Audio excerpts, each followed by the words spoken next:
Hello guys, ఈరోజు మీతో ఒక కొత్త రెసిపీతో మీ దగ్గరికి వచ్చేసాను. అదే పొట్లకాయ. మా సైడ్ అయితే పొట్లకాయ అంటారు, పొట్లకాయ అంటారు.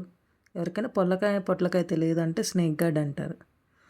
ఈ పొట్లకాయల్ని బాగా క్లీన్ చేసేసుకొని లోపల ఒక విత్తనాలు అలా ఉంటాయి, అవి తీసేసి ఇప్పుడు నేను చూపించిన పీసెస్ లాగా కట్ చేసుకోండి. కట్ చేసినాక దాంట్లో కొంచెం పసుపు, కొంచెం ఉప్పు వేసేసి మంచిగా కలిపి దానికి మూత పెట్టేసేయండి. అదొక 10 మినిట్స్ ఆర్ 15 మినిట్స్ అయితే అంతే ఉంచేయండి. 10 to 15 మినిట్స్ మీకు టైం ఉంటే, లేకపోతే ఒక 5 మినిట్స్ అట్లా ఉంచేసినాక తీసేసి అట్లా కొంచెం సేపు దాన్ని పిసుకుతా కలిపారనుకోండి, దాంట్లో నుంచి ఒక వాటర్ ప్రొడ్యూస్ అవుతుంది. దాన్ని మంచిగా గట్టిగా చేత్తో పిండేయండి. ఎందుకంటే నాకు తెలియదు ఎందుకు పిండాలనేది. మా అమ్మ వాళ్ళైతే చెప్పారు నాకు, ఇట్లా వాటర్ ఆ పసరుని పిండేసే తీసుకోవాలని. మనం కాకరకాయకి ఎట్లయితే పిండేస్తామో అట్లనే ఈ పొట్లకాయ కూడా మంచిగా పిసికితే వాటర్ ప్రొడ్యూస్ అవుతాయి. దాంట్లో నుంచి నీట్గా పిండేసి పక్కగా తీసుకుంటా ఉండండి. కొంచెం కొంచెం పిండేసి వడపోయొద్దు, వడపోస్తే ఆ నీళ్ళు రావు. గట్టిగా చేత్తోనే పిండితేనే మాత్రమే ఆ నీళ్ళు వచ్చేస్తాయి, ఆ పసరు వచ్చేస్తుంది. ఆ పసరుని తీసుకెళ్ళి పారబోసేసి మనం ఏదైతే వడపోసుకున్నామో దాన్ని పక్కన పెట్టుకుందాం.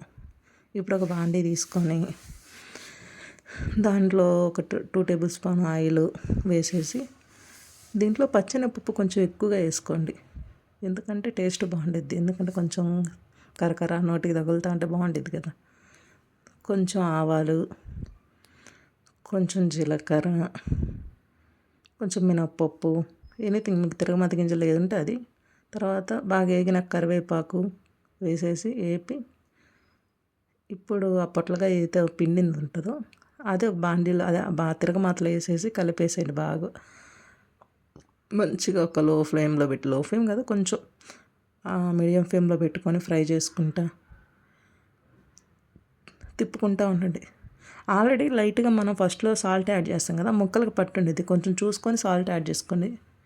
ఎందుకంటే చివరిలో కొబ్బరి కారం కూడా వేస్తాము కాబట్టి సాల్ట్ అనేది చూసుకొని వేసుకోండి. ఇప్పుడు ఇలా బాగా మంచిగా ఫ్రై అయినాక దాంట్లో మేమైతే కొబ్బరి కారం యూజ్ చేస్తాము. ఆ కొబ్బరి కారం ఎలా చేయాలని అడిగితే కామెంట్ బాక్స్లో కామెంట్ చేయండి, కావాలంటే చెప్తాను.